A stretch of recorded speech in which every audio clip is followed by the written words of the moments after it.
The virtual CISO moment is brought to you by vCISO Services, a leading provider of quality and experienced virtual chief information security officers for small and mid-sized businesses.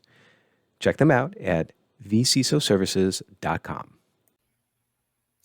Hi, I'm Greg Schaefer, and welcome to the virtual CISO moment. Ray Harrison joins us today. He is a cybersecurity consultant with Abira Security. Ray, thank you so much for joining us today. Yeah, happy to be here. Thanks for having me.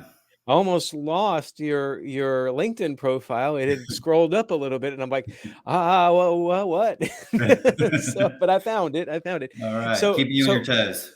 I appreciate you joining us. I'd like to hear a Yeah. little bit about your journey as to how you got to be a cybersecurity consultant. I know you didn't really start out in cyber, did you?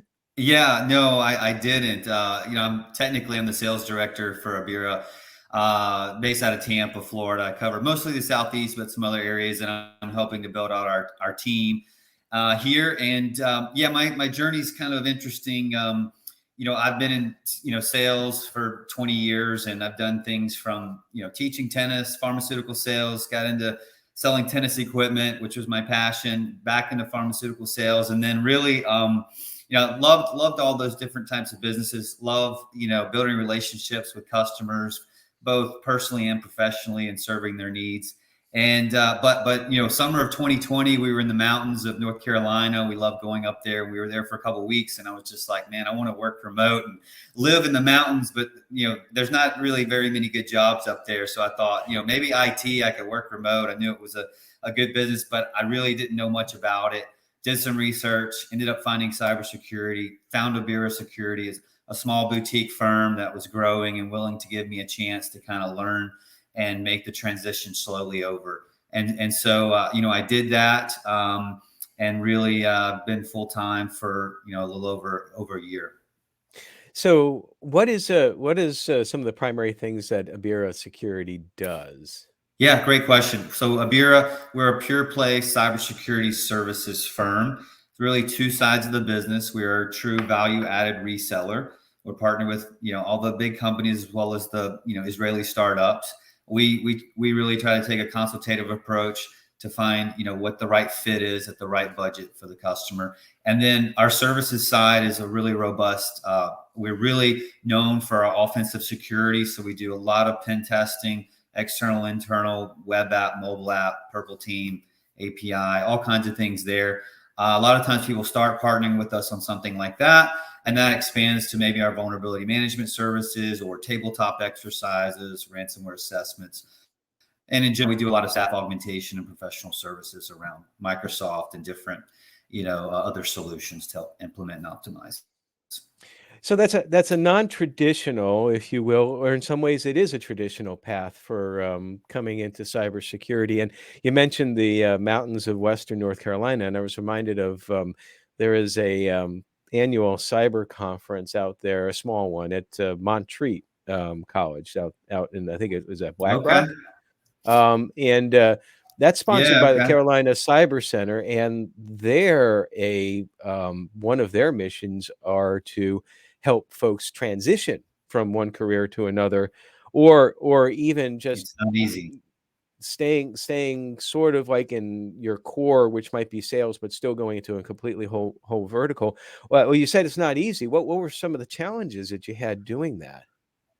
Well, a lot of companies, even bigger companies like mine, or on the vendor side where you're promoting a technology software, a lot of times they want to have a baseline of experience and even a customer base, and that's typical for a lot of sales roles.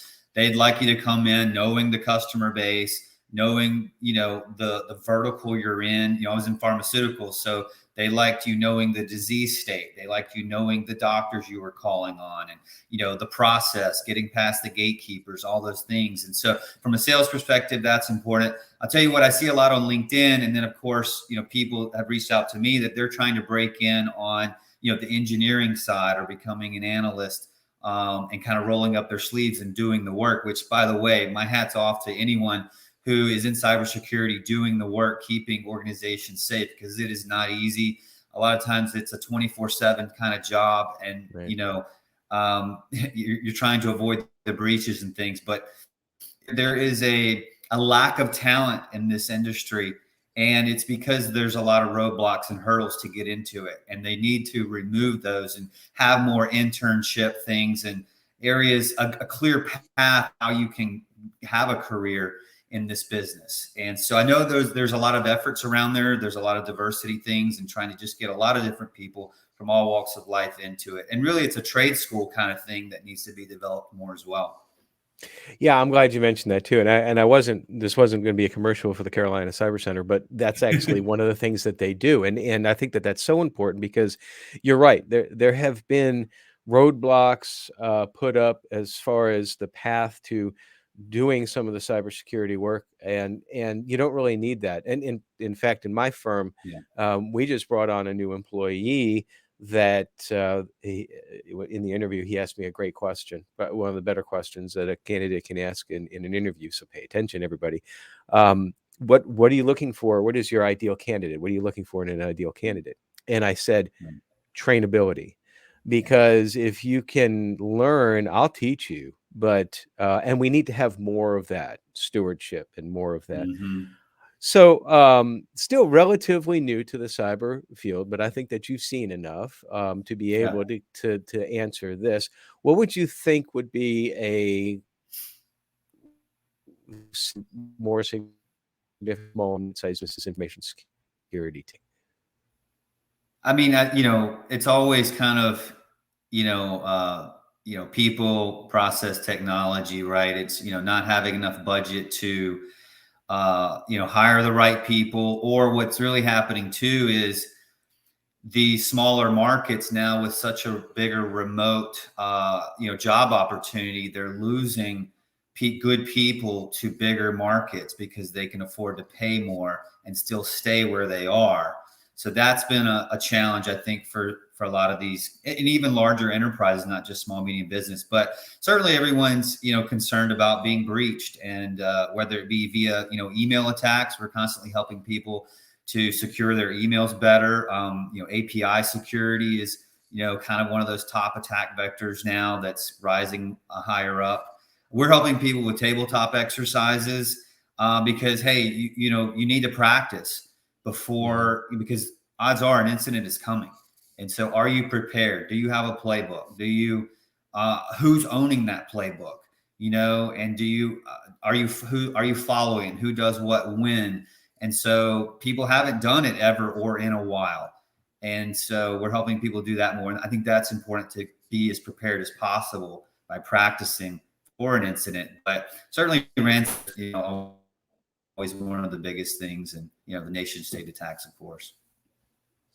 Yeah, and you bring up a very good point about the being prepared. I like to use the term that you're practicing muscle memory, and you don't want to Yeah. try to practice that in the middle of an incident. Mhm. A good analogy might be for the runners out there, for example. I don't know. You're a runner, right? Do you run? Yeah, I do a lot of different exercising. Yes. Okay, well, you're Yeah. kind of like I me, play all over the tennis. I place. play golf, That's right. pickleball, run Well some. well well, okay, so we'll take tennis then for an example, though I don't play tennis, so and it's probably a good thing because 'cause if I tried, I'd be horrible, but you can't just go out on the tennis court and expect to play a reasonably competitive game. In fact, you Mhm. can't just go out on the tennis court and play a game set or a match, if I got the terminology correct, Yeah. because if you don't know anything about it, and I think sometimes that's the trap that small and mid-sized businesses fall into. They're like, "Well, I know my business, and it's well, by the way, it's not going to happen to me. It only happens to everybody else. It doesn't happen to Right. me. But if it did happen, oh, we'll figure it out. We'll figure it out." And that's really not the right way to do it. Yeah, it's not a good strategy, and I think people want to do it. Their budget can be a challenge, and we're working with people on that, of course, to customize the projects. But it's also, we can't get our board to engage, but you can if you have the right setup for it. So sometimes these canned scenarios aren't really good, and you need to have really well put together you know project and set up to it. But I think sometimes it's just educating people and getting the right people involved, and then Sometimes it just takes a little time. Sometimes, unfortunately, it takes and to get the board to respond, whether that be with people and hiring more people or putting more budget towards technology needs.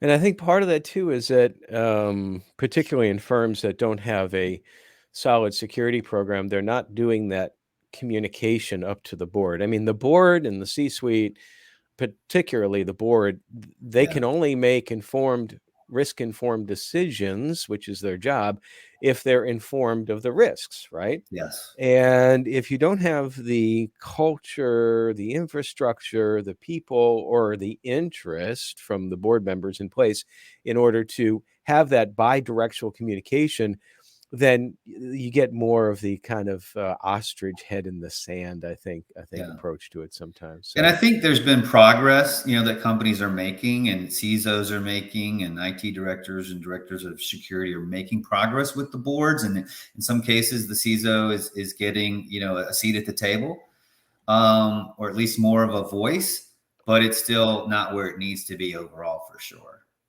yeah, well, it's certainly an emerging industry with a lot of threats out there, but now, kind of pivoting a little bit Mhm. because, we actually didn't well, we sort of first got connected on LinkedIn, sort Yeah. of through cybersecurity, but not exactly. It was kinda tangentially.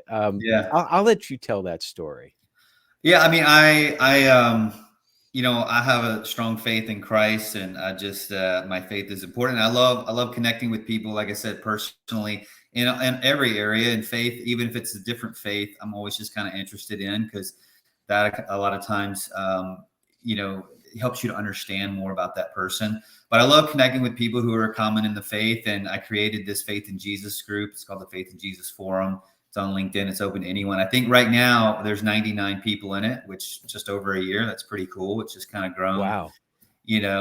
through me seeing people like you post something about faith online, and I'll connect with you and say, hey, let's connect, and invite you to the group, and you come, and we welcome people to post and comment, but you don't have to. But it's just trying to be an encouragement to people, and share things that I'm learning in my own walk.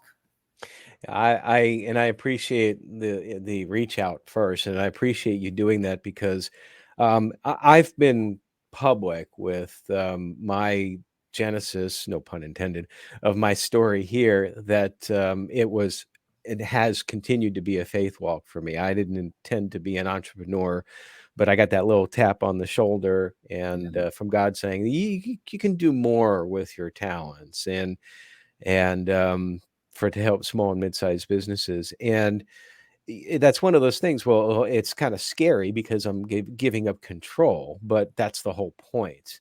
yeah, And I love that on your LinkedIn profile that you're s- right in the middle of your profile, you say servant heart, and that reminds me. I can't quote the exact location and verse, but it's somewhere in Matthew. I want to say it's Matthew 6-ish, yeah, where the quote is that what is in your heart, that's where your treasures lay, or something like yeah. that. What does a servant heart mean to you?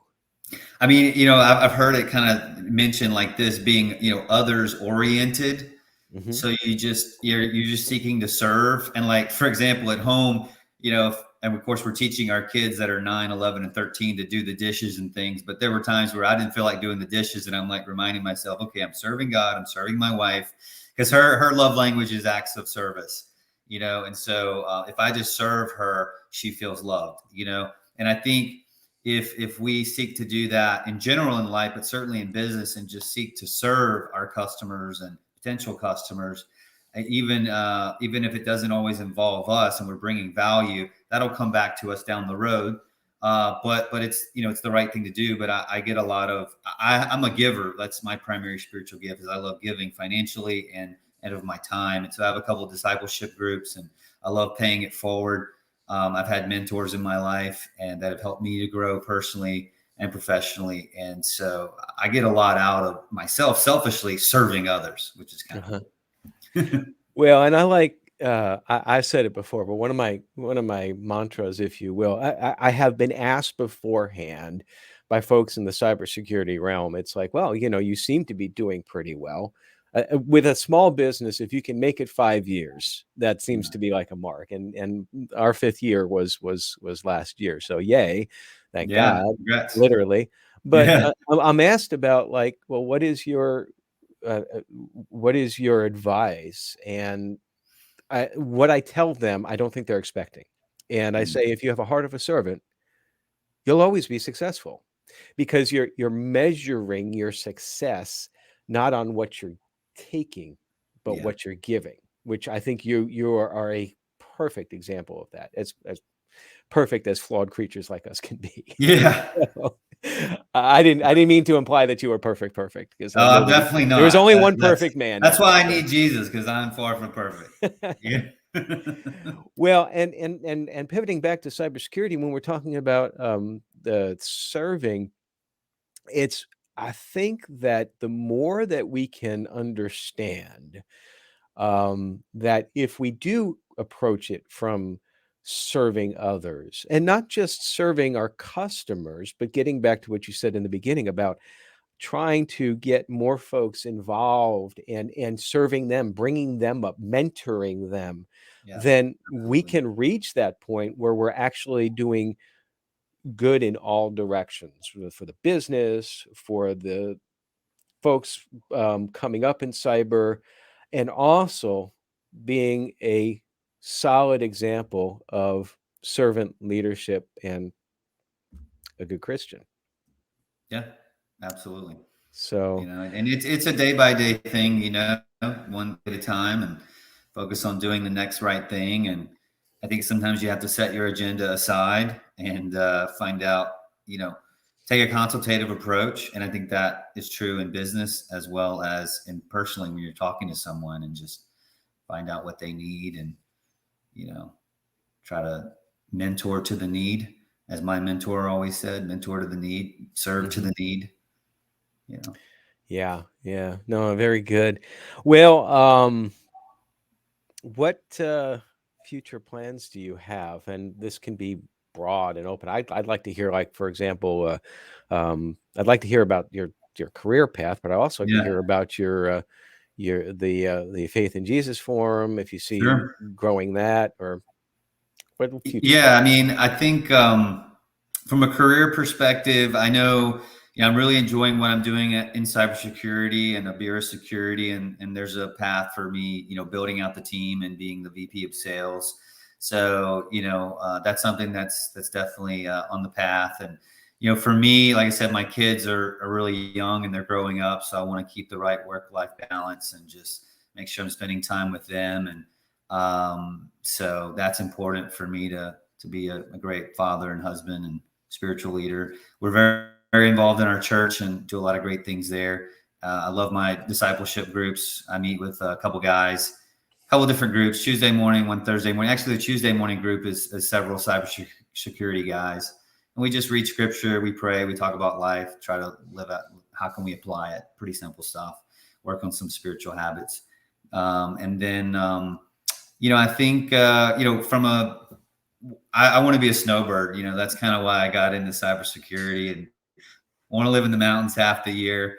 So I feel like I'm on my way towards that. I mean, financially, we've been pretty wise, not perfect, but we want to be debt free, and so hopefully in a couple of years we can do that. Of course, we might then get a place in the mountains too. So we'll see. But yeah, I'd love to live half the year in the mountains and half the year in Florida. So that's the dream. But we'll see what God has in store. That's the main thing. I got a buddy of mine who does exactly that. A few years back, Mm. he moved up from Florida, bought a house in North Georgia, not far from the Western Carolina mountains, and he does the exact same thing. In fact, I think he just finished his snowbird time in Florida and went back to the mountains. And there are many beautiful places in the world, and certainly that's one of them all around the Yeah. Western Carolina and Eastern Tennessee and Northern Georgia. There's nothing else like it. But and I feel a little bit guilty because you were talking about discipleship groups, or as we call them in my church, D groups. And I missed my men's D group this morning Yeah. because I had too much work going on in the office and also prepping for several podcast stuff because I'm doing another one at recording after this actually. And Yeah. that's something I struggle with is balance and trying to make sure that I'm putting what's important first. So Yeah, yeah, it's easy to kind of get, overcommitted in this culture where a lot of us are overcommitted. And so sometimes we kind of have to take a step back and figure out, how to say no to certain things and so that we can say yes to the most important things. But having a band of brothers, or if you're a female, having a band of sisters, that you can kind of, find encouragement, pray with, grow with, and we're on a journey trying to do the best we can with what we've been given. indeed. Well, Ray, thank you so much for joining Yeah, us today. Appreciate it. thank you, Greg. Thanks for having me. Enjoyed it. And I appreciate everything that you're doing, not only with the cybersecurity area, but also in promoting and just being a great example of living the faith. So thank you. And you too. You too. I encourage. Thank you. And everybody, stay secure.